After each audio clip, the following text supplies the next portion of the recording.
Hey everyone, I'm Jeff Whelan, the host of the WB Download, and I want to invite you and welcome you to our podcast. My brother and I own and operate Whelan Builders. It's a custom home building company here in Southwest Ohio. The WB Download mostly focuses on interviewing folks associated with custom building. We stray now and then to interview people who I think are interesting and to break up the monotony of the same old podcast. I also like to highlight things that are going on in my everyday life along with our businesses. I started this podcast to help people understand the custom builder world, but to also give people a chance to hear what others have to say and highlight their expertise and experiences in life. We drop on the second and fourth Tuesday of each month with a new topic and or guest each time. I hope you join us here on the WB Download and enjoy listening and hearing stories of people in and out of the custom builder world. Welcome to the WB Download.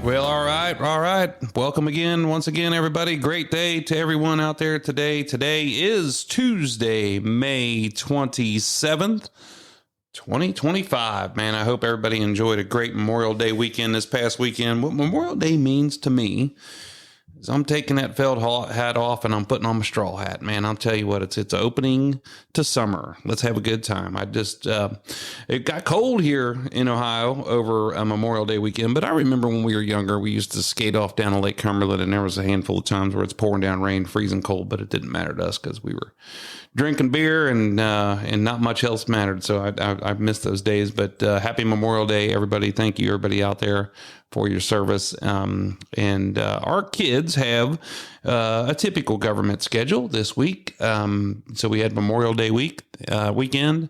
They get Monday off. They're going to go back for 2 days, and then they're off for the summer.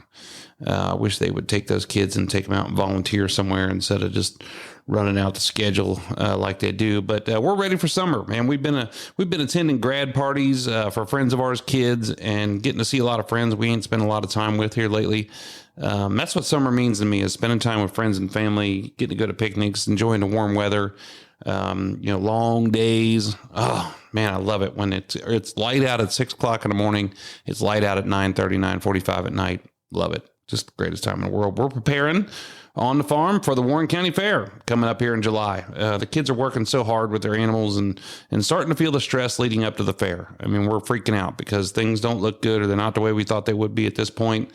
We've been screwing around with these animals for the last year, and here we are, and it's ready to go. But man, and of course, for the last couple months, it always amazes me is that all we've been talking about is, what are we going to do next year? What are we going to do next year? Because we got to be focused on that. We got to think about the animals we're going to get for next year. So we've been talking to people, talking to other farmers, and these kids are just they're cracking me up.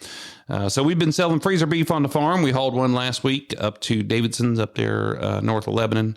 And we have a few more coming up in the coming weeks. And then, of course, Cody has his 2 fair steers for sale, too, for beef. If anybody wants to jump on board with that, that'd be awesome. But we're selling freezer beef. Cody has, I think I told you this a while back, but he started our website for our farm. It's whelanfamilyfarm.com. And it's real something simple that we put out there on GoDaddy because we don't need a big website, but we're selling freezer beef, and we wanted a place for people to be able to get around to finding us. So, but he also is posting on Instagram, which was connected to my Facebook page, and I'm not on Facebook very much. I get on there for the marketplace, and every once in a while checking the events that I've been invited to, but I'm not on there too much. There's a longer story behind that, but it's whatever. It's addicting. It takes up too much of your time. But so anyway, people start calling me and saying, hey, I'm glad to see you're posting back on Facebook again. Well, it's not me. It was Cody. And he's just putting things out there that we're doing on the farm every night and showing everybody how hard he works and how much farming he's doing. So anyway, I hope you guys have enjoyed these last couple episodes, man. I wanted to thank my mom again for coming on with me and Mike for Mother's Day. I love my mom. She's such a great lady and so fun to learn from. I had people calling me and texting me and telling me that they loved it, and telling me that after they listened to the episode, they called their mom and told her they loved her too. My good friend Matt Smith, his wife Jasmine, sent me a text message and said, you should interview everybody's mom. And I'm not really sure if that's a good idea. But I was really a compliment, and I really enjoyed it. So Ryan Murphy and California Closets were in there too. I enjoyed these guys so much. All of these, including my mom, are all part of our team, part of my team that keeps us going. And it's a relief to have folks like this to be around. It's just goes to show you what a great team we have here at Wheel and Builders. What else? Oh yeah, that's right. We have this building company over here that we do some stuff to every once in a while. I forgot that we are builders. We are building houses. Our staff is just killing it. I mean, they're hustling and they're killing it. Eric and Jake and Alicia, Leanne, Carrie, my brother Mike, and Terry out in the field. And Eric had to step in here because we had a guy fall off, which was a good thing. But Eric's been stepping in and just killing it. I mean, straightening out things, taking care of, fixing so many problems that we had out there, and doing a great job. So I really am grateful for this team. It's so fun to watch them grow and work hard and just listening to all the great things that they have going on. Currently, or last week, I guess I should say, Jake was out in Omaha, Nebraska, in his builder trend training. So we're implementing computer software into the company, like I told you, and he went out there for some more software training. And we've been online doing training at least once, twice, if not 3 times a week, getting this thing going in there. And it's so cool, man. It's amazing what it does. I'm just not good with it, but I can't wait to get better with it, and I'm looking forward to it. Anyway, we are hiring. We have 2 positions, 2 supervisor positions for out in the field, and this is a tough job. It's a job where you basically have to be me out in the field, where you have to know how to build the house. You have to pay attention to all the quality, taking care of the trades and the schedule and the customers, and just paying attention to every detail. Some prerequisites for the job. Number 1, you can't be full of shit. You can't lie like a dog. That's the biggest problem I see in this whole thing. You can't go home in the middle of the day.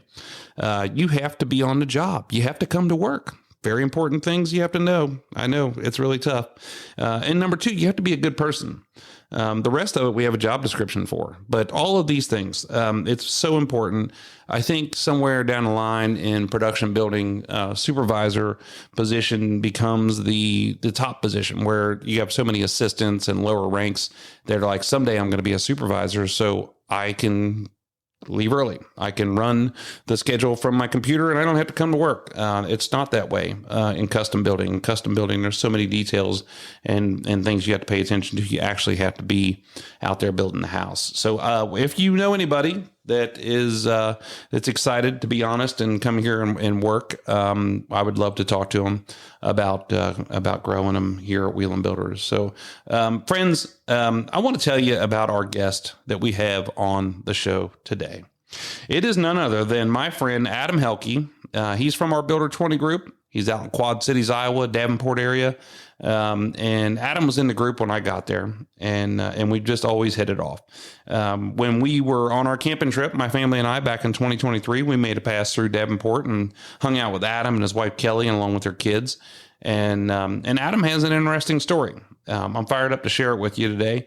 Adam and his partner, previous partner, recently dissolved their partnership in their building company, and he's now out on his own. So I want to hear how that's going and the changes that he's had to make in order to get there, and things that he just wasn't expecting to see coming. So that's going to be cool to listen to. And I also wanted to shed light on Adam, because Adam is also an appraiser, and he's got a whole side of the appraiser view and vision and things that we go through that we're going to talk about. So it's kind of cool to listen to him talk about that. So we joke about our group, our Builder 20 group, probably a little bit, where we're like, who do we like and who do we not like it? And that's really honestly a joke. We have this great sense of camaraderie in our group. And to listen to, we had Dan Geis on the show, and to listen to Adam talk. And just the other day, Don Weiler from Bloomington, Indiana, was in town here with his lovely wife, Lisa, looking at some appliances, calls me up and says, hey, we're going to be in town. We go to dinner. This group is just super tight, and we're just an inspiration to each other. So, hey, ladies and gentlemen, I want to introduce you, Adam Hehlke from Davenport, Iowa.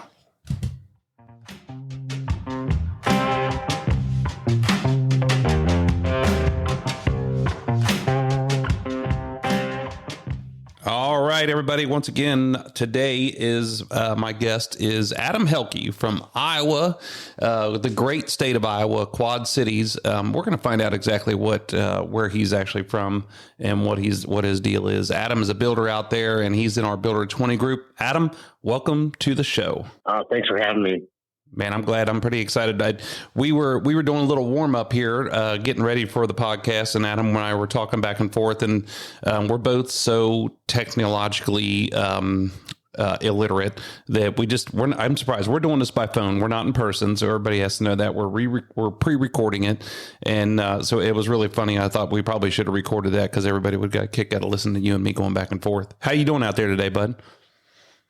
Awesome. It's finally, we're hitting the 70s, and I think we're going to stay there now. It's been raining all last week, which, as you know, just shuts down everything. Yep. It's been the same way here. I think we've gotten a little under 38 inches of rain here in the last 24 hours, and it's just nonstop. I've got a makeshift septic system on my barn, and it's all clogged up because the water's just infiltrated it, and it's not working. So now you really have to go outside. So man, hey, I'm really excited to have you on here. I'm grateful for. I don't know how long we've been in the group as Wheel and Builders. I know you've been in there longer than we have, but I think we've been in there 10 years. So how long have you been in our Builder 20 group? I believe I was trying to do the math. I think I'm coming up on 13 years, so not that much longer, but about 13 years, yeah. That's good. That's good. So I always think you and I can always laugh about different things. And we had a guy in the group that always would refer to somebody and he'd say, you know, you're one of the smarter guys in the group. And it was never you and me. It was always talking about somebody else.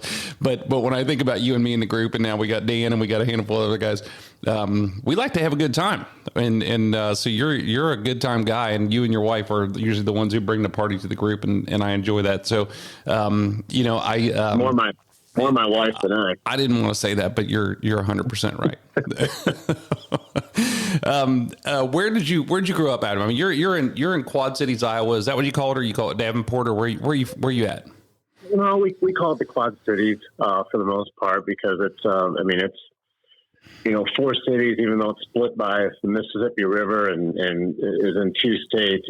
It's really our community consists of all four. We build on both sides of the river, and so the Quad Cities is what we go by for the most part. But I personally grew up about 45 minutes north of here, still in the town on the Mississippi, but a place called Clinton, Iowa. Great place to grow up. Was about 30,000 when I grew up there, and I think that population drops every year. Nice. I feel like we have a lot of similarities because we're a river town too, you know, being in Cincinnati, and you and I build more similar things than what we see out of some of those vacation builders that we have in our group. And so we always I think we feel comfortable with each other. Yeah. I love what the vacation guys are building, but it's just not reality for what we get to do here every day. It's so awesome, though. I mean, I always say the highlight of the group is that we get to visit places that we wouldn't normally visit, and so it's because of these second home, these vacation guys that are just building such really cool stuff. But we got a chance to visit with you guys out there a couple years ago when we were on our camping trip, and we talked about that here on the podcast probably. But you know, it reminds me a lot of here. We have a lot of similarities, and feels like we're all in the Midwest. We are going to find out from you a list of all the fantastic things that Iowa's offered to the world and has to offer currently, but that's going to be later on in the podcast. I hope you're prepared for that. I know you're prepared for that because everywhere we go, you're telling me something. So I know you're ready to go.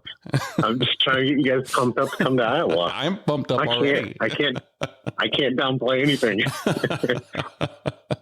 Did you go? It's funny because about 13, it's about probably 11 years ago, just before you started the group is when everybody came here last. And my partner at that time was like, oh, this place sucks. You shouldn't come here, da-da-da. And that meeting, I think we had the biggest, largest number of people not show up to that meeting. I think there was like 6 people didn't show up. Like we could have just got a table for 4 for our conference. So, if you'd have known that, you'd have just had a continental breakfast at the Comfort Inn or something. There's there's guys that are like, hey, this place isn't that bad. It's like, thanks. This doesn't suck. This is amazing. One of the guys that's no longer in the group tried to see if he could be our project manager and just come live here. Oh, wow. That's good. That's good. I think there is job opportunities like that in our group, and especially when we do our financial meeting in the fall, or I mean in the spring, and that night at dinner, we're all kind of like relaxed because we were freaking out about making our presentation. But there's probably like 6 or 7 of us going, I think I'm going to make an application to go work for Scott. I think I'm going to go make an application to go work for Adam. It's they're paying big and they're busy. Let's go. So where'd you go to college at? Did you stay out there or did you go to college at all? I don't know. We'd never had that conversation. Yeah. So I went to college at the University of Northern Iowa. It's not the two main colleges here. Everybody knows it's going to be Iowa and Iowa State. University of Northern Iowa is kind of the stepchild of the two. Probably the most famous person to graduate there might be Kurt Warner. Okay, but he didn't come out there and just go to the NFL. I think he played some like stadium football before he went to the NFL and whatnot. So, but I graduated from there in 2003 and with a degree in finance and real estate, and then just moved back to the Quad Cities after that. So did you play any sports or anything like that? Because I was a big wrestling state, isn't it? Yeah.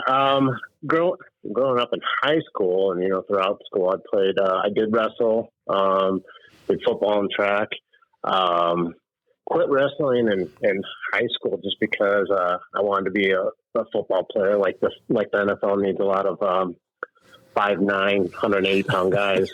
I think they're a dime a dozen. And should have stayed in wrestling though, because that's really what I was good at. But that's not what I wanted to do. So kind of went after what my heart wanted to do and did that and ran track. And we have something that's kind of a big deal race in Iowa, and I think that it's big for college too. It's called the Drake Relays. And went there a couple of years, and it's kind of cool because you got to see people like Michael Johnson actually ran the one year that we were out there, to get to see him show up and get paid $1 million to run 200 meter and then leave. Man, but yeah, that's it was cool. So you were running in track. Were you doing shot put or disc or anything like that? No, just 100 meter and 200 meter. Right. Relays and sprints, short sprints. Always got a kick out of it in football. We ran for punishment, and then there was other people who were running for pleasure, and it didn't make sense. So what I'm trying to lead up to, like how you became a builder and whatnot. But what did your parents do for a living? So my mom was a homemaker. She didn't necessarily even finish high school. And my dad was basically an automation and like ran a machine shop. Did a lot of things for his direct company. Does like blow molding. They do like things like make Fisher Price. Have you ever seen those Fisher Price like picnic tables that they just injection mold?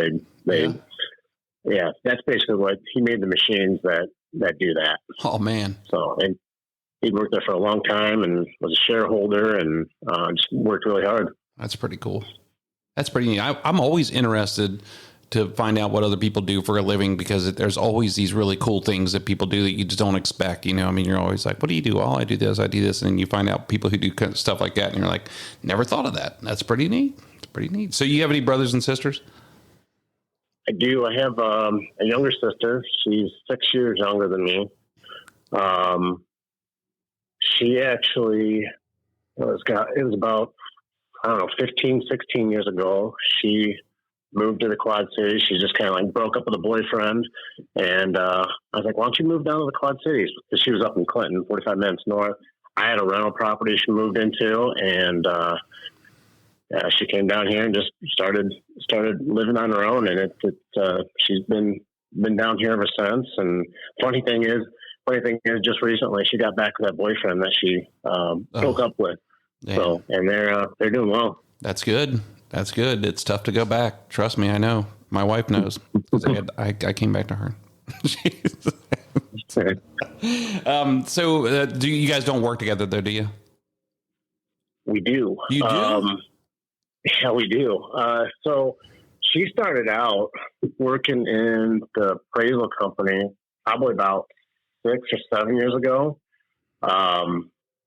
She worked at AT&T for the longest time, and I'm like, my sister's like really shy, and she's not like super outgoing or anything. I was like, oh, telemarketing, you're not going to make it more than a week there. You know, I even told my dad, I was like, yeah, she's not going to make it there. She was there for like 6 years. She just kicked ass at, you know, just managing people, and she was great at it actually. But she eventually, there's a lot of changes there and stuff. And she was like, I'm just looking for something different. So she came and started working for us at the appraisal company. And I knew she was very organized. She just cleaned house. Like everything that she touched, she made it better. Nice. And so now she kind of goes back and forth. She manages my schedule and just kind of my life between both businesses. And it's probably been one of the best things that's happened to me in the last year. She does a great job. That's neat to hear, and everybody needs somebody like that, but it's so cool to see family. I work with my brother every single day, and it's got a lot of tough parts that go along with that. And if you can make it work, that's really good. My mom and dad worked together for all those years, and I see a lot of buddies of mine that have family work with them. I don't highly recommend it, but I would say that if you can make it work, that's a good way to go. So how about your wife? How did you guys meet? So this is, I'm going to make this story short, but it's a long one. Around 2006, I bought a boat, and I thought that'd be a good idea. And so I had this boat, and the very first day I had it, inviting buddies out and whatnot. One of my buddies brings this girl on the boat there. That girl is now my wife, and she never left. And I've since sold the boat, sold that 4 years later for more than I paid for it, $4,000 more than I paid for it. People say boats are expensive. That one was probably the most expensive boat that anybody could have ever owned, because it cost me a wedding. I got to pay for a wife and 3 kids, which as you know, are very expensive things to own or have. All of these things we're talking about are expensive. The boat, come to find out, the boat was the cheapest thing I could have ever bought. You had no idea how good you had it, right? That's funny. I had a boat and I sold it because we were in a recession. I sold it and I bought Shannon's ring with it, with the money I got from the boat. So we're kind of in the same boat. Get it? That's right.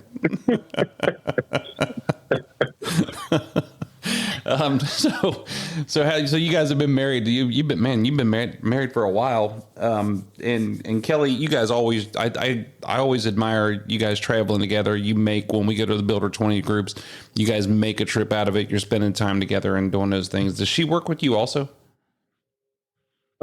She just started this last year. Cause in the past, it felt kind of, with having a partnership, kind of felt weird paying your wife, or there had to be kind of some separation there between family and business, because there was somebody else in the mix. You had a partner in the mix there, so you had to be kind of careful on how you were divvying things out.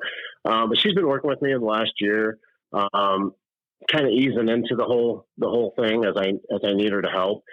She's been doing a ton with our social media, which, as you know, is not my strong suit, but I'm trying as hard as I can to make a splash there, especially being a new company.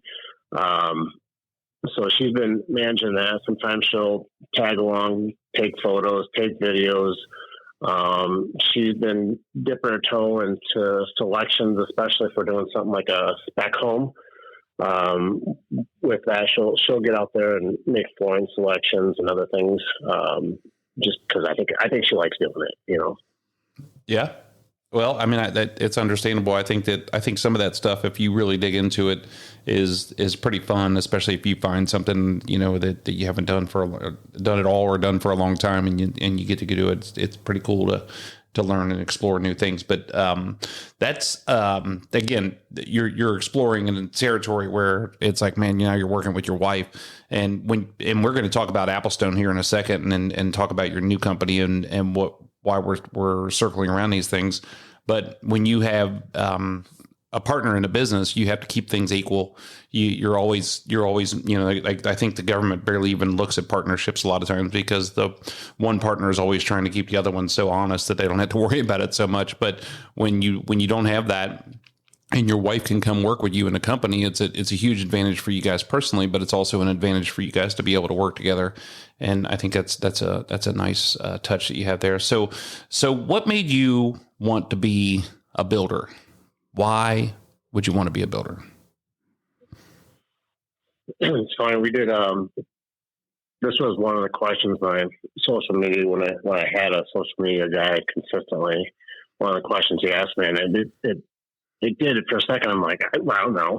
I don't know why I became a builder. And, you know, started to really dig deep and think back. And it was kind of a slow process as I eased into it. I recognized when I was young, seeing my dad and my grandpa just not be afraid to rip into anything. Like, if you've ever, for anybody that doesn't know how to rip out a window, you know, put a new header, put a bigger window back in its place, you know, finish it out and not fear what could go wrong or how to go about that process. And when you know everything, my dad and my grandpa did that with everything. It's just like, yeah, we'll just rip it out. Just grab a new one, put it back in. And they knew how to handle every part and piece and what was supposed to go on there. So, seeing them growing up, you know, made me want to have that same ability. And once I bought my first home, I got the opportunity when we started replacing windows, and it was a fixer up, replacing windows and siding, and, you know, learning how all that stuff comes together. But I had both of them by my side to give me direction and you know, make me feel confident to be able to do those things. So it just it was a slow progression there. We started flipping some homes. My wife and I, prior to being married, bought a couple flip properties. This was prior to 2008, and fixed them up and resold them, and that kind of eased me into saying, I want to take the next step. I want to build a house. You know, I want to know what it's like to do this, you know, from ground up. And I know how a lot of these things already come together, and I want to do the whole project. So that's what made me want to become a builder, just kind of easing into it and growing up around it. And even though my family were not builders, you know, they still got their hands dirty, and you still got to see this stuff happening around you. I think there's two things there I wanted to make sure. You're killing it on social media, and from what Dan tells me, and but isn't that something that we take for granted, that every day I do anyway, that if I need to do something, I just go do it. If I need to figure it out, I just figure it out. I have people come to me all the time with problems all the time, and I'm like, I have to do the same exact thing you would do if I wasn't here. I have to go figure it out. But we do it, and you just have that ability, and it's something that I just don't pay any attention to. I'm like, yeah, whatever. And that's kind of what you're talking about as you start out on your journey, and you don't have any idea where it's going to lead you, but you've got this desire just to be able to jump in and work hard and get it done. I think that's pretty cool to be able to have that ability, but also to have that mindset of working with your hands and doing things. It's crazy. I mean, that's 90% of the reason why people hire builders, people hire remodelers, is like they don't know, you know, what hands need to touch it. Even if someone's not doing the plumbing, heating, and electrical, and they're doing the rest of it, like all the parts and pieces of the process is unknown to a lot of people. You know, and it's something hard to, even though you can Google it and there's probably videos on it, there's something to be said for having the experience. Yeah, I had a carpenter that worked for us years ago, and he was the hardest working dude. Just hustled all the time, and he was a framer, and when he was getting older, and he kind of wanted to get out of that. And when I say older, he was getting older to where he didn't want to keep having to climb on roofs and run around doing those things. So we hired him as a supervisor. I think when he was a carpenter, he thought we were kind of like the just spoon fed and kind of dumb and just lazy and didn't do anything. And I think it was like 3 or 4 weeks into the job, and he's like, "Man, I had no idea what you guys do. I have no idea what you have to know to be a builder." I mean, and like you're talking about all the things, all the people that have to touch this project, all the different details that go into it. It's so much stuff that I think people do. Yeah, you're right. I mean, people just don't understand it. I think it's good for somebody who doesn't understand it to recognize that and then hire a professional to do it. That's the way it should be. So you had a company called Applestone Homes, and you and JJ were partners in it, and so that's what. How did that evolve? And I don't know how much time you want to spend talking about this, and then let's lead into what you're doing now. But how did that evolve? And then what were you guys doing, and then what led you to where you are now? So we got started. Applestone Homes got started 18 years ago, and it was shortly after we were doing those flip homes. My wife and I, she was like, "Hey, you need to meet my friend." And JJ and my wife grew up together. And so one day we met in a coffee shop and kind of became a partnership out of necessity. I was more of a numbers guy, numbers, hands-on type of guy. He was more of a design guy that came from, he's a second generation builder, but I mean, his cousin built homes, his uncle built homes, his father built homes. So, I mean, he had all of the connections, knew the process from start to finish. And, the partnership for us, because we were young, the partnership helped us get financing and, be able to take our first project to, which was a spec home. We started that and said, we're just going to partner on this one house and see where it takes us. And we generated 3 pre-solds. And next thing you know, we were partners, and away we went. Man, just like that. It's so crazy to, and probably looking back on it, you thought, man, that was a long period of time, and it was only a matter of a couple months. And the next thing you know, you're rolling down the road with it. Yeah.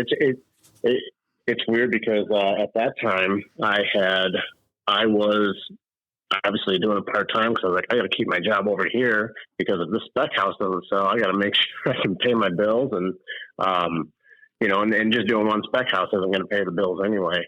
And it was crazy because a couple months later, actually, I shouldn't say a couple of years later, I was stepping away from that job and doing that part-time to be a full-time builder. It was, and it was just a slow transition, but it felt like it was moving faster than I could keep up with, because even my other job at that time, it was one of those where you work 9 to 5, you don't have to worry about anything outside of there, and you're transitioning to being that business owner where it's like, hey, this is on you now. That I think one day I have a friend of mine who was a really big commercial builder here in Cincinnati, and they built stuff all over the country. And I was complaining to him about something, and he's lived through it. He's retired, and he's basically like, without telling me to shut up, he goes, I live in a neighborhood where there's doctors, there's lawyers, there's accountants. And he said, every single day, each one of those people have to get up and go run their business too.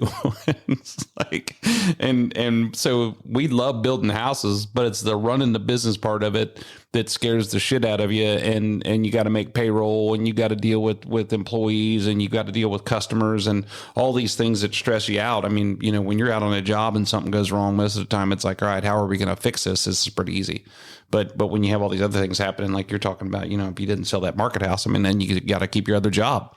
And the next thing you know, now you're running your business and you're building houses. It's crazy how fast that stuff moves. So you guys are at Applestone. So in Quad Cities there, you're concentrating, you're in that upper end custom homes, building spec homes that are not production homes. You're building a custom spec home, so to speak, and that's kind of your level, right? I mean, what's your price point that you were building in? So well, currently, because talking 18 years ago seemed ridiculous, but currently we're building anywhere from 600 to 3 million right now. Yeah, with our current projects, and believe it or not, the spec home is not the cheapest thing we have going right now. It's actually kind of right in the middle. Yeah. So let's roll. Yeah, I'm with you. Let's roll out of the Applestone thing. Let's roll into what you're doing now, because you guys had just, kind of dissolved your partnership here maybe a year or so ago, within the last 2 years, and now you are on your own. You've got your own building company. Nobody knows what it's called, including you. And so we're gonna set up. Call it that day. I had you on the show because I want this to be your breakout moment on the show. But let's talk about what you're doing now. So I mean, you're still building houses, but are you in that same category? What are you doing different now? What's the direction you want to head to now? If you're talking to somebody in Quad Cities, Iowa, and you're wanting them to know about Hehlke built quality QC, whatever, Jeff Whelan Builders in Iowa is, what do you want them to know? So, I mean, the new direction of the company, we're doing the same things, but I will say that, I think I've always been this way. We were this way with Applestone too. I think you guys used to joke about us stealing pens from the bank when you saw our financials because our overhead was so low. We're trying to, make sure we stay lean. Culture is very important to me, because if you've ever had bad culture, you know how important culture can be. Good communication with my clients. It's super important, because now, with the new company, there's only one conversation going on, and that's a conversation with Adam. And I feel like it creates a lot more, it creates a better direction. Everybody's singing to the same sheet of music, and there's no confusion.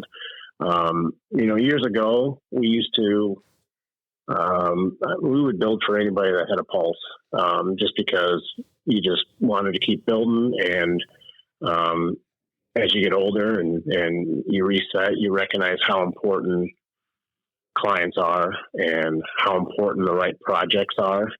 And we're set on making sure that we're doing the right projects for the right people, not only to make them happy, but to keep ourselves happy. And that's where we want to be. How important is that? I mean, and I've learned that through the years, and just making a couple decisions this week. I keep that focus in mind, is that, when we talk about people who we want to work with, you have to have time, passion, and money, with passion and as being one of the top goals of that. And you want a certain customer to work with.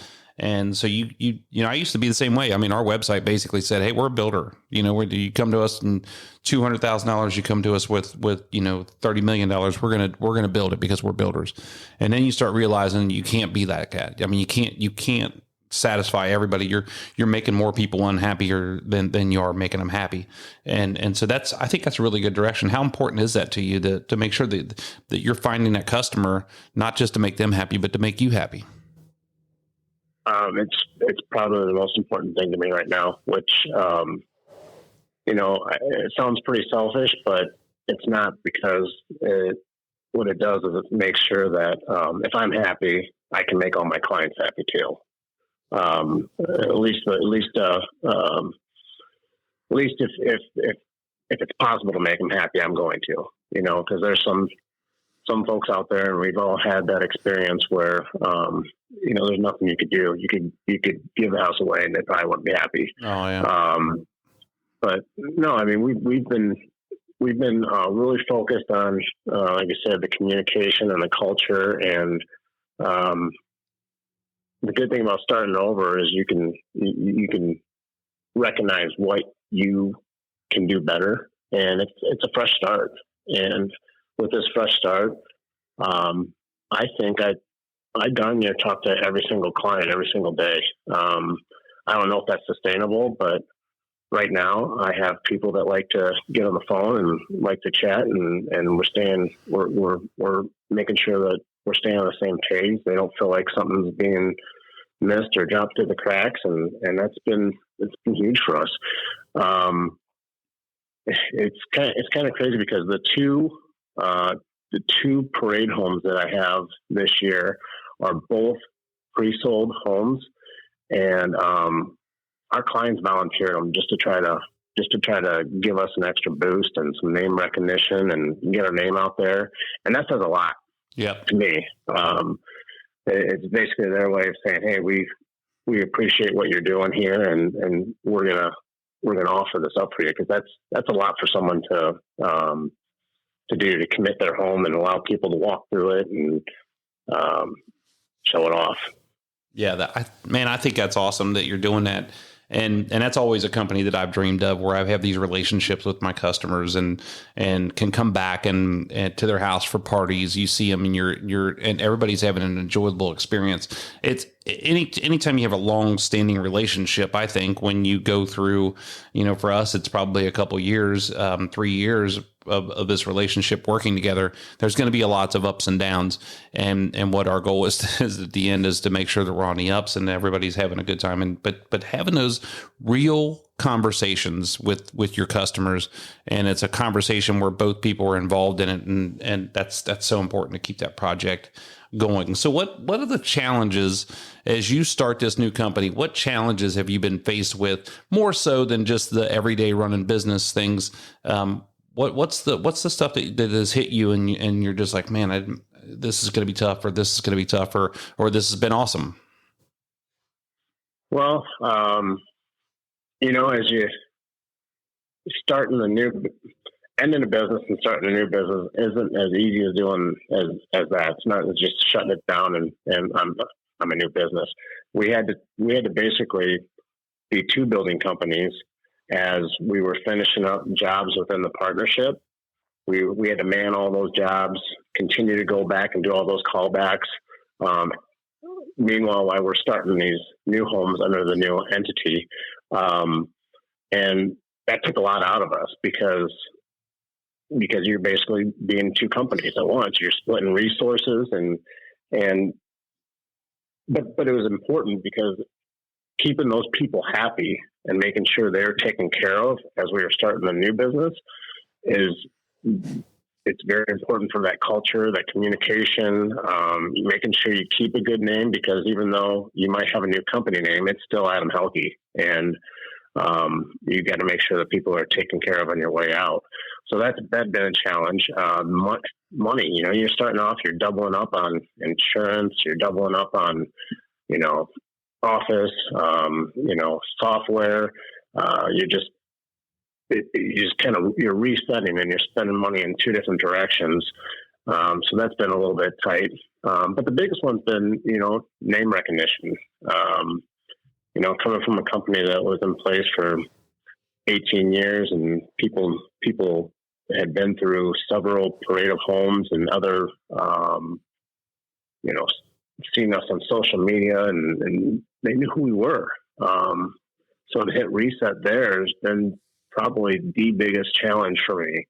But we're starting to get a little traction here. And I think that, this parade of homes that we have coming up is going to be an opportunity for us to make a splash. That's cool. I think that when you're talking about these two companies and you're bouncing back and forth, and I think from the outside looking in, people are like, all right, well, you shut this one down and you start this one, and it's like almost like you had an end date and they cut it off and moved on. We did that when we shut my mom and dad's company down, and Mike and I started our company, and it was balanced in two books. You got two tax returns for several years. You're changing your insurance. You're changing every single thing that you do. And it's not like you just like one day you were like, all right, this one's done and we're going to start this one. It's not like a meal.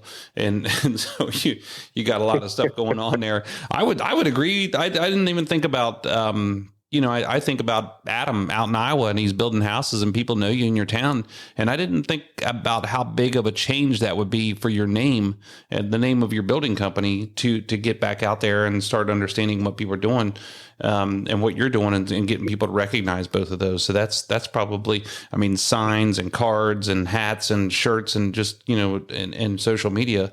That's big time. So do you have a website? I do. Ooh. I do. But before I go there, I'm going to say one more thing about that. One more thing about the, starting a new name. I was never our front man, for Applestone. I was kind of just the guy that, put his head down and was on job sites and managing people and managing numbers. And I liked it that way. I just put my head down. Nobody has to even know what I look like, so just so you know, that's a shame, because you're a fairly good looking dude, and I think people should know what you look like, Adam. Thank you. We should have done video. I know. So it's been a huge change to say, okay, here I am, and actively try to put yourself out there and say, hey, look at me. I am a company now. I'm my own company. I'm getting stuff done. This is what I do. This is what I'm about. That in addition to, learning all the stuff that my partner did. I mean, we can want to have a separation there. I mean, it's still on good terms. We still work together on things. We own a subdivision together, but as you separate and start your own company, you're like, oh, that's what they did. Oh, now I got to do that. I need to learn how to do that. And you start to recognize what their strengths were, and you try to fill those gaps. I mean, that can be a challenge as well. Yeah, I could see that. I didn't think about that. I mean, with the positions that have changed, the roles that have changed, and where you're doing the job that you were doing and what you were already busy at, now you have to come back in and learn how to do this other position. That I can understand how that would be tough to do, but it's part of owning your own business. You're a jack of all trades, and you're wearing different hats every few minutes. I always have said that, especially as a builder, I'm surprised that we're not all bipolar. I mean, one minute you're out there in the field and you've got one set of language that you're talking about with people out there, and then you turn around and you're talking to a customer who is clearly makes a lot of money and probably runs a big company and is more of a suit, and then you're coming home and you're talking to your kids and you're at sports games, and I mean, you're just constantly up and down all around, and you have to have all these different skills. Especially for me, it's a different language every time I turn around. You're making me anxious. Just talking about it. Are you sure you still want to do this? But it's so many different things, like you were talking about. I mean, JJ was there doing something, and you're doing something else, and then now you're coming back in and doing that. But it's something I realized too, is that if I want to complain about it, that's fine. But I still have to recognize the fact that I enjoy this stuff. I mean, I enjoy being in the thick of it, being stressed out, being, running with my ass on fire all the time. And I think a lot of that is it, like, whether I like it or not, it's just part of my way I'm built. How about you? Yeah.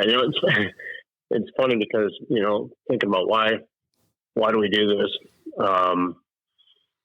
Usually when I ask myself that question, it's usually because something's not going perfectly. I'm like, why do I do this?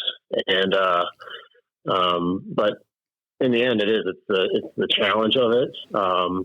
There's a little bit of a high, just even getting a job or making a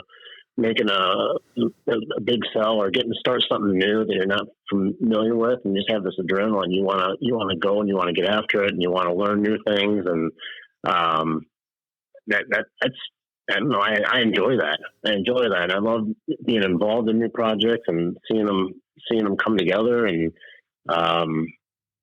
it's the reason why you built the first house. You wanted to see something through from start to finish. And I enjoy that. And I think too that, my next question is going to be like, what are the advantages of owning your own business, and not just a building company, but owning your own business. But I think that I very rarely heard talking to builders who are builders, I mean, that are not just kind of run, I don't know. I don't want to get into that too much because I don't want to offend anybody, but like nobody comes on there and says, I became a builder because I wanted to make a ton of money.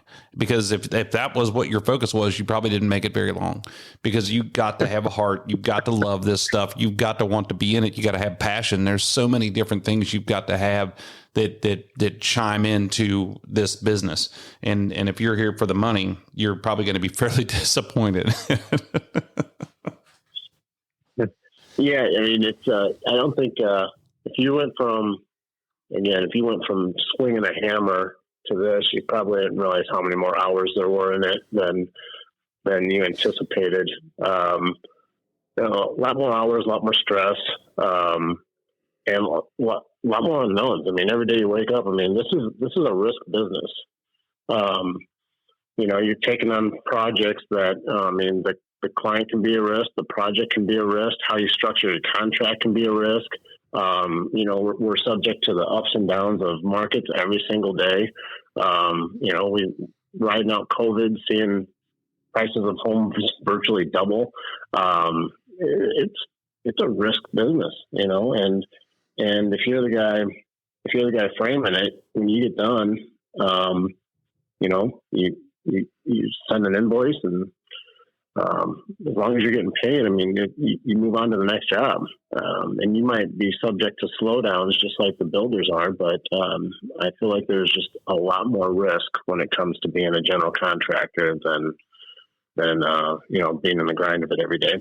And when you talk about risk versus reward, I think the reward for here is we are one of the last manufacturers that's making something on site, that in front of the customer, in front of the world, to be able to see. It's not in a factory with closed doors. It's not something we put on the shelf. It's not something that you can look through a catalog and just pick out. It's something that we are out there literally going through it. And, as a custom builder, you're building it, not just building it, you're building it with your customer to their specifications and everything they want. So there's a lot of risk, but there's also a lot of reward in something like that. When you get done, you built this badass house, and it's not something that everybody can do. And plus you put your taste on it, and that Adam Hehlke house that's out there is cooler than what you see 99% of the time in Iowa. So I think that's probably a big reward for you too, is to be able to look at it and be like, man, this is pretty slick. I'm always surprised. I'm like, I can't believe we did that. That's pretty cool. I'm just kidding. So you also have an appraisal company too, right? Yeah. So I started off when I graduated from UNI. That's where I started. I mean, when I graduated with real estate and finance, I became a real estate appraiser, and that was in 2003. So I've maintained my license, ever since then. And I actually became a certified general, which a certified general appraiser is someone who can appraise, commercial property as well. So you could appraise a warehouse or a golf course or a hotel. But for the most part, what we do is primarily single family homes.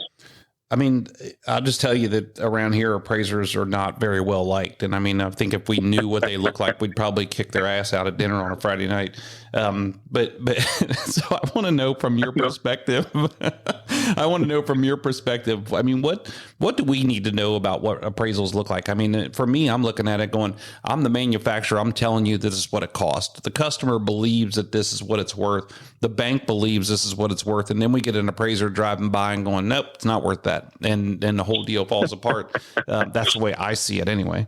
Tell us what an appraiser sees and what the process is to get through this whole thing to make sure that it's what the value. I mean, you're the person deciding the value.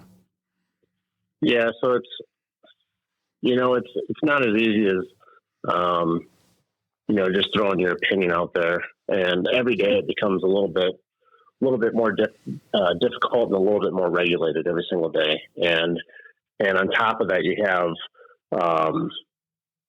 all this stuff is being captured. Every single appraisal, every single house, all of the data that we're collecting is being captured by these larger, companies and the government. And so you're trying to make sure that you are in line with everybody else. And every time that you are out of line, if everybody says, hey, this house is in good condition, and you go through this house and you're like, I think this house is in great condition. Well, you put that kind of standard in there for how you're lining this house up with your comparables.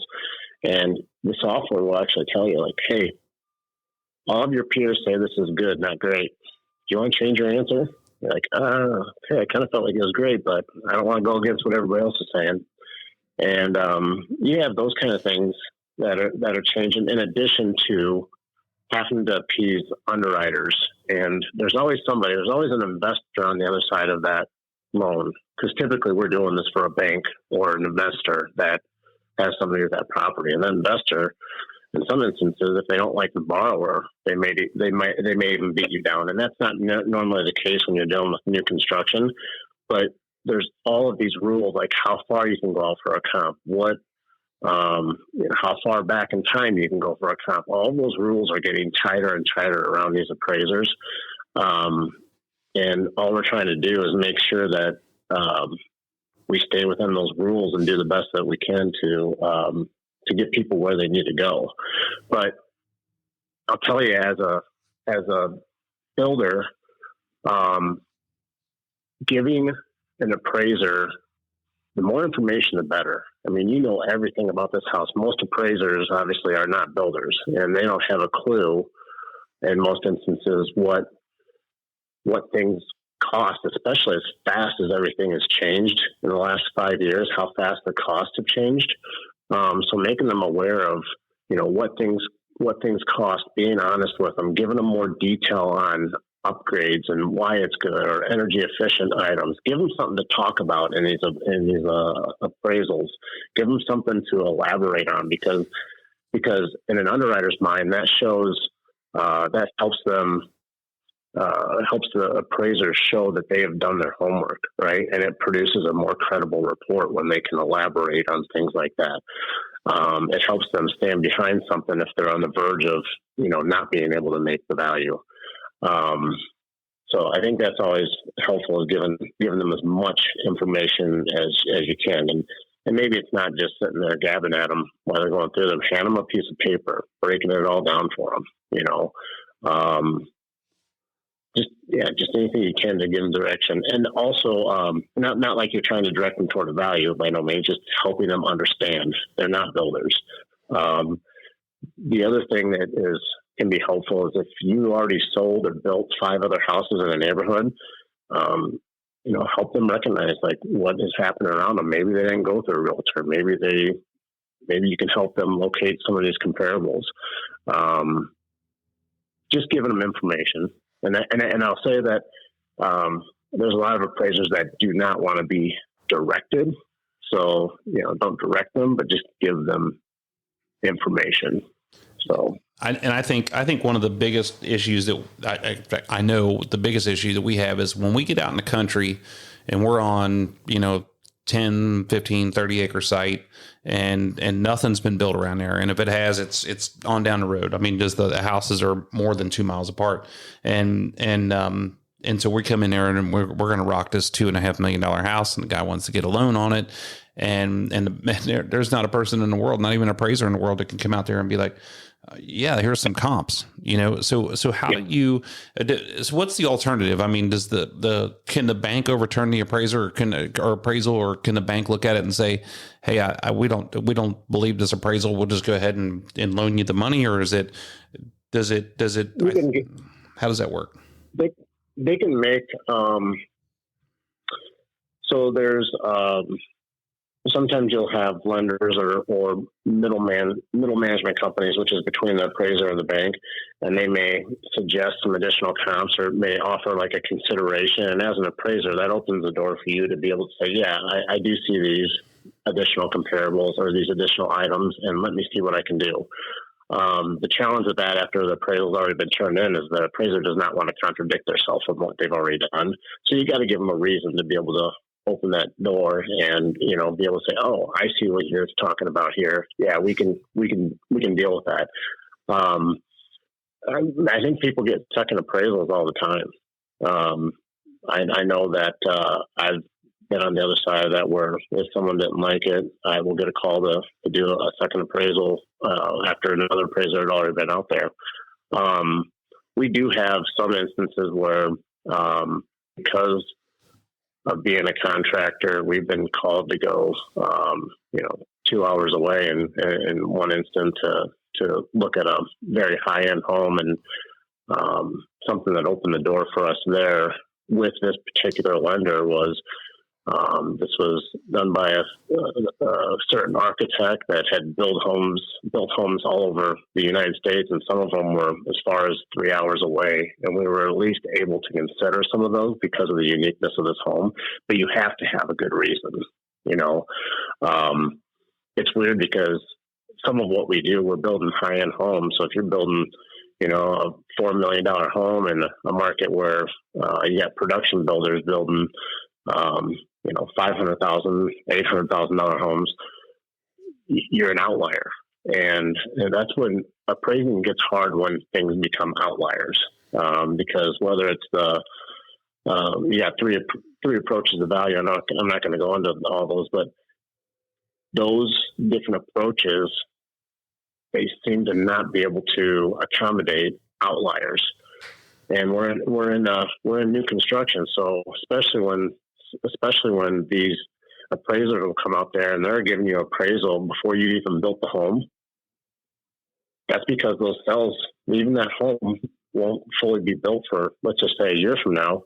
Those comparables haven't even taken place yet. I mean, basically, you're asking somebody to appraise, give me a value in the future.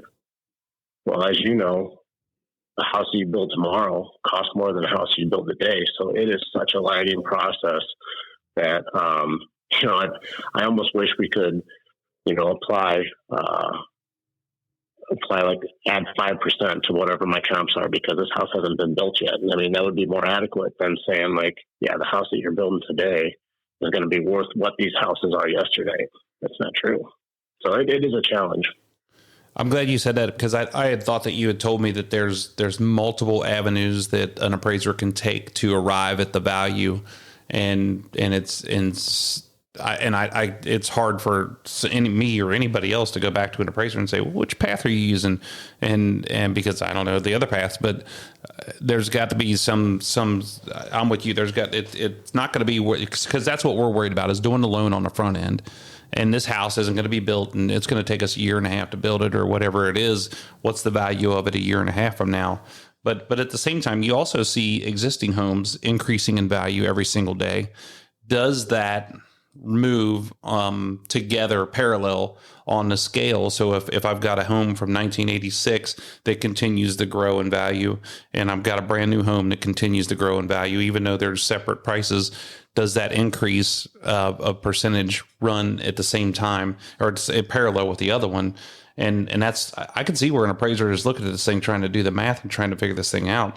I still think that, of course, who knows what people do with the numbers, but if the manufacturer is showing you the prices, showing you the cost, I think that there should be an easier way to arrive there. But man, it's a tough job. I know I make jokes about it, but I can't imagine being an appraiser and having to come up with this stuff and figure this stuff out and then and have to do it. But like you said, all we can do is our own comps and give them as much information as possible, making sure you're pointing out all the different things that go along inside this house and even shooting them the numbers and making sure they can see those things. That's really important.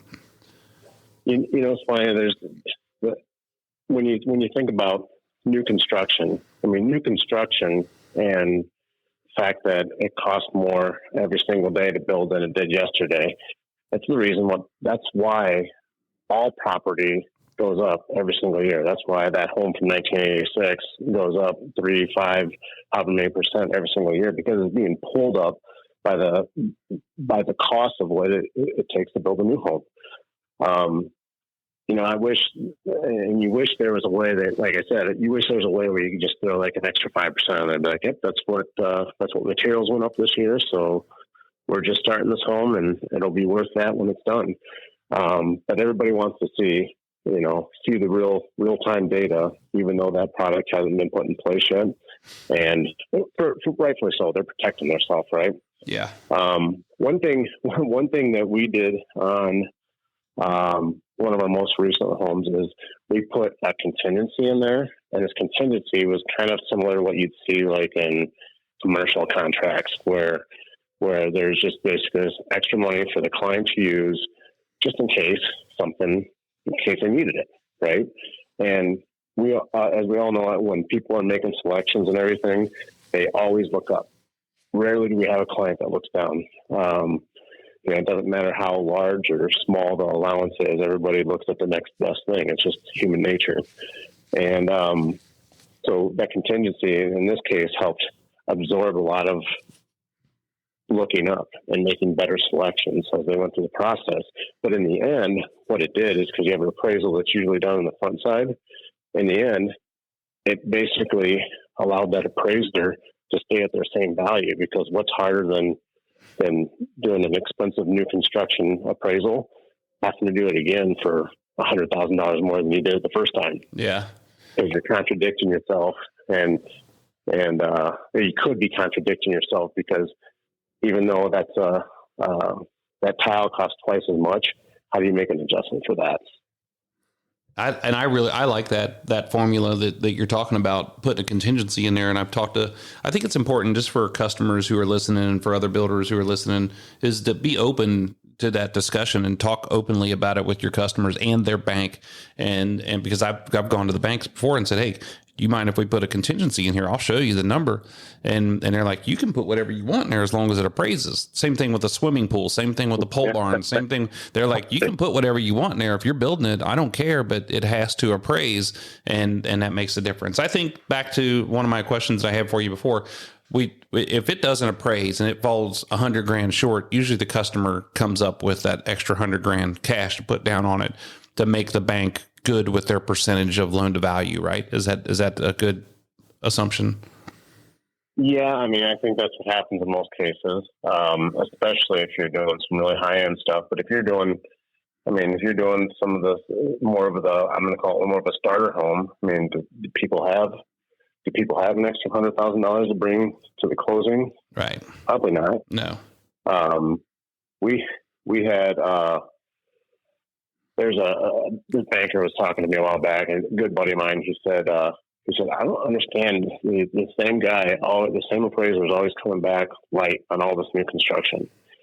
And I don't know what to say to him, because when it actually closes, because a lot of builders will hold their own dirt here. So the builder's getting a construction loan and then they sell it to their client at the end, even though it's under contract, then it transfers to the client at the end, and it magically appraises when you have the purchase agreement and everything in place there, and it's closing at the end. Part of that's because, like we talked about before, we have those more recent comps, but how come that guy wasn't able to make it work on the front side? Well, I think a little bit of that's because they know that there's down payments and everything else that these builders are taking in, and that's they can do that and be safe and allow this deal to still work. Yeah. There's so much that goes along with it. And I think the other side of this too is that when you're out in the country or when you're building custom houses and doing the opposite of what you just talked about, where the builder owns the dirt and there's an actual transfer in that neighborhood. But when we're out in the country and there's no transfer and there's just a construction loan on it, well, the only thing that might have shown up was if they bought the land, and that's the only thing that an appraiser is looking at it going, I don't know. So we usually try and keep really good relationships with all the other builders around here. I always have anyway, just because I grew up in this business. But we want the flexibility to be able to call this guy up or lady up who built the house down the road and say, hey, would you mind sending me your contract on that thing? Because we were trying to get an appraisal down here and we can't make it work. And usually people, and we're the same way, try and help people out like that. We've made mentions of contracts, if we know about them, but you can't really lean on it because it's not a real transfer. It's just contracts. Like, it's no different than having a remodel contract in hand. It's not a transfer. But it's crazy what you're talking about with your market, because that's the way it is between Iowa and Illinois. In the Quad Cities, we're straddling the Mississippi here, and builders will hold the dirt, and they'll sell a finished product of a multi-million-dollar house at the end there, which creates that transfer. But if you go across the river, you wouldn't dare do that, because there's no transactions. So then, and the builders know that, and everybody knows that. So it's all on the client, because you wouldn't dare hold that and have it not appraised out. So it just kind of creates a cycle of there not being any transfers on that side of the river. And if we do have something that's more substantial, like, you will literally go to another state to pull a comp and, explain it the best that you can. That's crazy. I mean, we're the same way. Kentucky's so much different than what we are in Cincinnati. Just the rules, not building, but I mean, just the rules and just the fads that people do is, carrying dirt, not carrying dirt, whatever you're doing, and your insurance changes. And the same thing when we go to Indiana, it's the same difference. There's different things that happen over there that would happen over here. And it's literally an invisible line that you're crossing to go over there. It's crazy. So let's shift gears. I want to hit on, if you're talking to your surrounding area there in Quad Cities, let's talk about what people need to know about you. So, I had this in our notes here, and have you ever heard the song "I'm Doing It My Way" by Frank Sinatra? This is Adam Hehlke, working his groove out there in Quad Cities, Iowa. So what's the name of your company? Built QC. Built QC. And what do you guys do? What's your focus?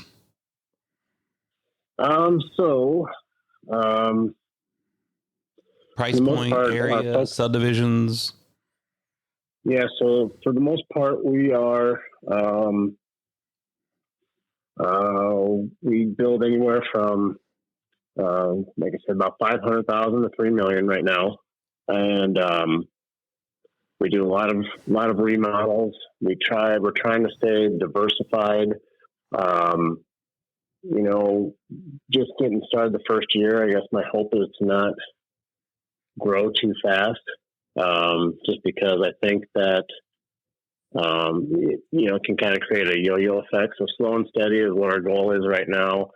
We primarily just build in the Quad Cities, which is, you can pretty much get to all of our job sites in 15 minutes. So it keeps us on top of everything. In the past, we've been willing to go as far as 45 minutes away. And this used to be easier to do when labor was more available, and just had less projects going on. So that's basically where we're at. Do you build custom homes and spec homes? Yep. We have both in the mix right now, and a spec house. You kind of touched on this before, but a spec house to us can be, you can build $1 million spec house. There's people that build $1 million spec houses around us. And, but for the most part, I think the biggest difference between spec and custom around here is just the fact that, you're holding somebody's hand and guiding them through the process when it comes to a custom home, and making sure that you're helping them with selections and being able to change anything that they want throughout the process. They're designing the entire home. They're not just picking something off the shelf. Whereas a spec home, it's basically, can be off the shelf. It can be quick. The builder gets to make all the selections, and you're just trying to make it marketable to the masses. I think a spec home I have a friend of mine here who's a lesser price point, and that's the majority of what they do is build spec homes, and it feeds that market. Instead of going and buying an existing home, you're buying a brand new home that's sitting there, and like you said, it's off the shelf, and you're moving in 30 days and kind of fun. So how many employees do you guys have? 4. All right. And so you just one. Go ahead. Sorry. One project manager, an office person, and that counts my wife and I. And that's, so do you, I mean, you mentioned this before. I was trying to go down through these quick, but it's just impossible for me to do this. Do you want to grow? I mean, and where do you top out at? I mean, there's always growth that's held within, but like growing, expanding, do you want to get bigger? Do you want to do more? I do want to get bigger. I think a lot of my focus is on being stable more than just having huge growth. So, I mean, I will grow. I would like to grow every single year, but I want to do it a little at a time, which people might think that sounds crazy, but that allows me to make sure that I'm managing and adjusting and staying on top of things. We've seen it within our group where guys will yo-yo from, doing $5 million a year to $5 million a year to $18 million the next year. And you're like, how do you even manage that? And, so I just think it'll create more stability to grow a little bit at a time. And we're not in a market that is going to, have those kind of swings either. Even during the downturns of, like 2008, like that's right when, everybody that lives in these bigger markets was taking these huge hits. Like we hardly felt it here because it's just pretty consistent. Yeah. What's the big difference between a partnership and a sole proprietor? If you could sum it up shortly, what's the biggest difference? Well, I mean, I think there's pros and cons to both, but I think being a sole proprietor for me is, the biggest difference is that the buck stops with me. I got nobody else to lean on. And, I think it makes me work harder, frankly, because you wake up every day and you got a team, but in the end that you're responsible and, you count on yourself. Yeah. That's the way to do it. Let's roll into, so I want to make sure everybody in Quad Cities, if they're listening to this out there, I hope you use this, for yourself, for marketing, and people can understand who you are and what you do and fall in love with you over the WB download, just so you know. But I also, let's talk about Builder 20, and that's how we know each other. And this is a group, and I've talked about Builder 20 with a number of different people on here, just because it's such a great group. It's such a great philosophy of how we learn from each other. And you said before already that you've been in the group 13 years. What makes you stick in this group for so long? What makes somebody stay in one group and not jump around? This is early on when we started this group. Our group was way more diversified than it is right now. And at that time, JJ and I would kind of look at each other like, do we belong here? This was after everybody was kind of getting kicked while they're down because of after 2008 and the recession. And these are guys that have been in business for a long time, where JJ and I were just like, we're just starting out. We're like, we don't even fill this. We're doing 8 to 15 homes. We're doing twice as much dollar volume as everybody else, and we're like, we need a bigger group. We need some guys that are doing more homes and doing more sales, and it's weird because I thinking that I just was so blinded to the fact that every single person in there's something. The diversity was almost more, it was more of a strength than having everybody in there doing the same exact thing. Having guys in the group that did remodels is what made me feel comfortable managing more of these remodels. Having guys in the group that, use different products, had different ways about going about things. That diversity, in some ways, is better than having everybody in there doing the exact same thing, in my opinion. I think I've just taken a ton from all of the different markets and products and the diversity within this group. I agree. I think it also has to do with the person, because, I can talk to somebody who's an auto mechanic and owns that business. And I can talk to somebody who's a boat dealer, and you learn just from the person being willing to, one, open up, but two, understanding, how to talk to people about other businesses. But you get in there, and I think I always thought that, man. Well, we need somebody who does more stuff like us. These vacation guys aren't They don't have to hustle like we do. But then you learn different things from them every single time you're sitting around a room talking about it. And it's so cool to see the stuff that they get to do. So you're right. I mean, the diversity, you learn more from somebody who's different than you did somebody who's just like you. So what makes you, what do you get out of the group? I mean, you know, when you talk about when we're getting things out of this diversified group, what are you getting out of it? So I've been I take a little bit every time. We got guys in the group I feel like they go back home and they'll rewrite their whole handbook, and good for them. But even if I can take just small stuff every single time I leave there, sometimes it's not even related to the business. There's personal stuff that we take out of this all the time. But I think that, I think overall it just all adds up, and it gives you a little bit of a refresher, reset every time you get back home and get ready to get back after it again. I agree. Last time I one of my notes that I took back was taking my PTO and taking it from days and turning it into hours. And I was like, that's something I would have never thought of, you know, I mean, because people nowadays are always, they don't want days off. They just need flexibility. And so then you can start looking at it different ways, instead of going, oh, you have to take a whole day or something, you know, that's just simple things like that. So what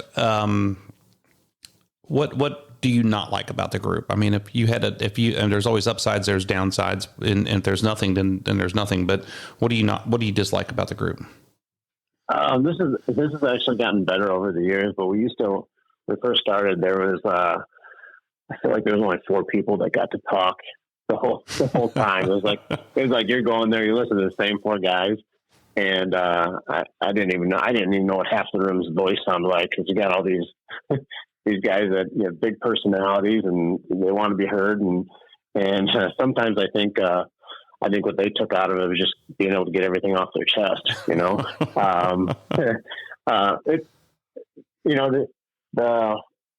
Another thing that kind of sucks sometimes is that when it's bad, you know, you go there and everybody's kind of crying in each other's beers, and which can be good a little bit, but you know, you don't want to take any of that negative energy back. You want to leave that positive. But you know, overall, I mean, even the losses are something you learn from in the group, and you kind of see what guys are doing to overcome them, and yeah, at least you're doing it over a beer. Yeah, exactly. And I would agree. I mean, those guys sometimes, and it's hard because I was talking to Kendall one day and she's like, you know, things are pretty tough. And then you talk to somebody else and they're killing it. And so you're hearing different parts of the market. And anybody who's new to listening to us about Builder 20, it's a group that's put together by our National Association of Home Builders. We have, I think 16 builders from across the United States that are all in this group. We act like each other's board of directors. We know just about everything about each other, mainly money, business, employees, every detail that goes into whatever we're doing. And it's good to share like this because we're not competitors. We're not in the same markets, and we can open up like that. So we really are there to learn how to be better builders, better business people, and better people, I guess, in general. And this has been something that's really good for us to get together and do, and learn. So, I mean, the last question about the group obviously is who's your favorite person in the group, Adam? I mean, I don't have favorites. You don't? I'd probably say Dan. Okay. All right. I mean, me too. I would too. I knew that was your answer. How did you know it wasn't you? I think it's you. Well, I'm your second favorite. You think so? I mean, 'cause I'm talking to you right now, so I'm just going to go ahead and say it's you. But if Dan was here, I would say it was Dan. We have a goal here on the WB Download to make sure that every episode we say Dan Geist, Summit Ridge Custom Homes, somehow or another in our conversation every other week. That's what we try and do. So I'm just kidding. I know. We have a really good time together, and I think Dan has been an awesome addition and to our group. You know, and as we keep going, you know, just to talking about these guys that have entered into our group in the last couple of years, it's been It's been fun. So let's roll into, I have a couple other questions, and I know that we're probably getting above the point where it's getting a little bit lengthy, but I think it's an interesting conversation. People are going to want to listen to it. Let's talk about Iowa. What's great about Iowa? Every time, so the backstory on this is every time Adam and I are get together, every time I could say that the Wright brothers were in Ohio. They learned, they built the airplanes in Dayton, and Adam's like, no, they didn't. They were from Iowa. And then I could say, well, the roller coaster was no, it wasn't. It was invented in Iowa.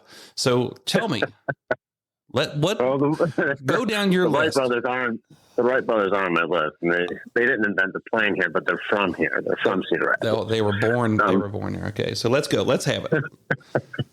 So most of my fun facts here are more Quad City related than they are Iowa related. Okay. All right, so we'll take it.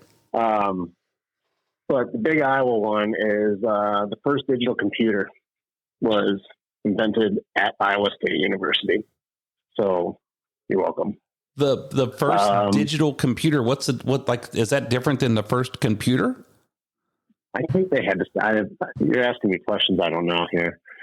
The first computer. Let's just say the first computer. Let's just go with it. Let's just go. And I'm not making this up, but sliced bread, the bread slicer was invented in the Quad Cities. So sliced bread. So everybody says that's the best thing since sliced bread. So they're essentially saying this is the best thing since Quad Cities, right? Exactly. Exactly. Doesn't it make you want to come here? It does make me want to come here. The next thing, this is the birthplace of the taco pizza. No way. Yes, sir. I thought that was Johnstown, Ohio. and the NFL. Really? And we do, yep. And we do not have an NFL team here, but it was the birthplace of the NFL. So, I mean, let's get back to this taco pizza thing. I mean, where is it? Is it? I mean, do you love it? Is it awesome, or is it just like something that's there and you're like, I don't know? We got this place called Happy Joe's, and I believe that's where it started out of. Yeah, I mean, it's good. I mean, I feel like everybody has a taco pizza now, right? Well, I mean, come on, but I mean, so do you put sour cream and taco sauce on it and all that stuff? I mean, is it thick crust? I mean, give me some details here. Is it thin crust? What's going on there? No, it's thick crust and it's, you put everything on it. That's what it's all about. I mean, it's got to be falling off the sides and lots of chips and, man, I'm hungry. That sounds good. Okay. All right. Okay. Now I know what we're doing. Famous people. We got Buffalo Bill.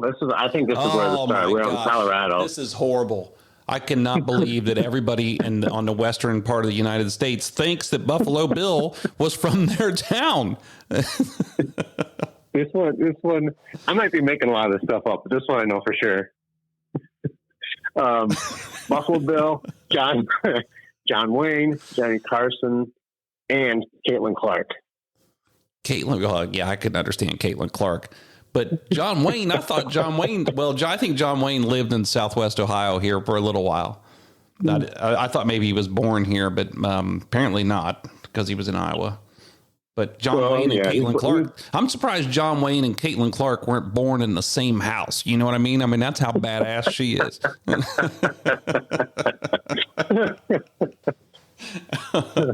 What about John Deere? Are they just manufactured there? They weren't invented there. I don't think they were invented here, but I don't know the answer to that. I mean, that's their world headquarters is here, and I mean they're a big part of our community. I mean, it's the reason why we build a lot of homes is because of them bringing executives in and out of our area, and they do a lot for our community. I mean, they're a big part of it for sure. That, and we got this really big arsenal that's kind of right in the middle of the Mississippi, and that's actually our largest employer, and they do a lot for our community as well too. Nice.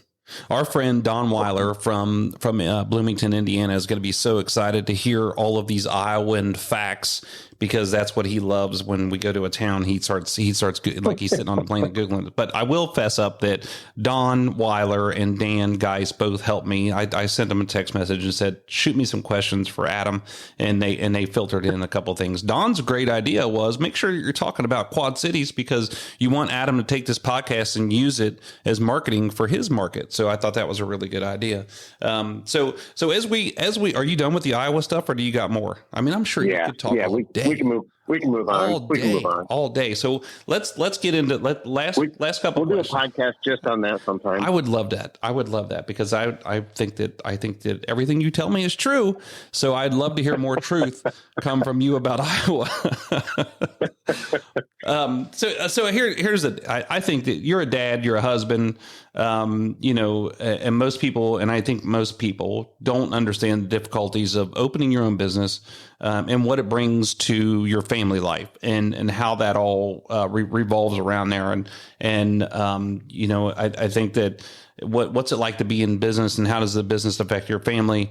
It's not all bad. It's a lot of good stuff, but what advice do you have to give to anybody, or even business owners or business owning parents and spouses of business owners? What advice do you have out there to dads in general about owning your own business, being a dad, being a husband, and just being an overall good guy? I mean, let's talk about what it makes Adam Hehlke tick here. I think my best advice that I could give would be to be patient. Be patient. Don't bite off more than you can chew. I know I've said that a couple times throughout this. Don't try to grow too fast or take on too much. You want to get after it, but you got to be smart about what you do, because biting off more than you can chew and not having the patience. That does put stress back on your family and could potentially your finances. And even if you're killing it, it could stress your time and your time with your family. But I would say that the be patient part. I think my kids and my wife are very patient with me as well as we go through some of this stuff.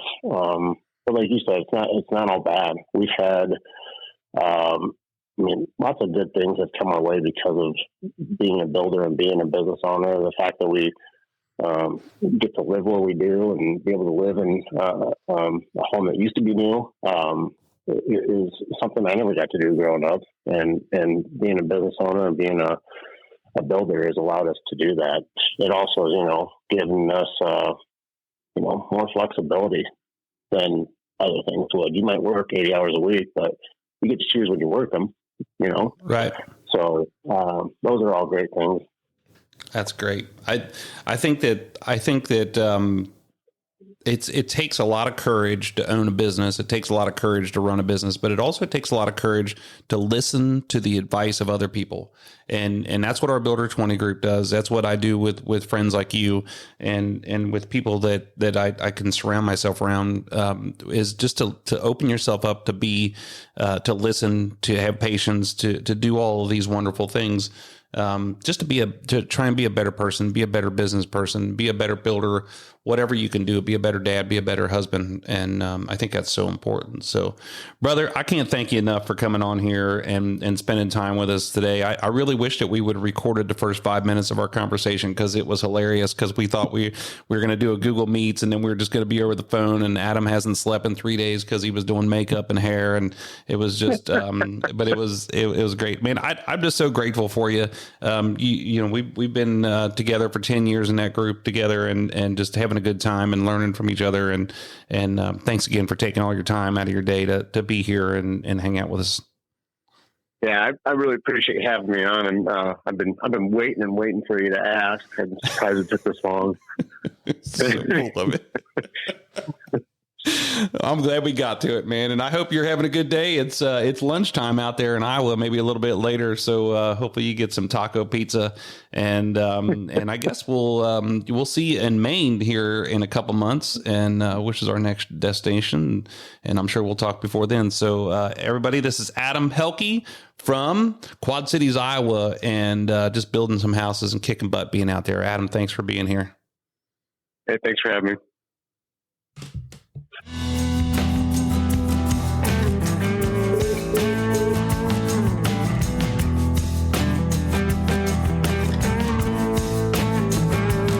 Well, there you have it, folks. Like I said, man, I'll tell you what, that's Adam Hehlke right there from Davenport, Iowa, Quad Cities, Iowa. Hehlke built QC.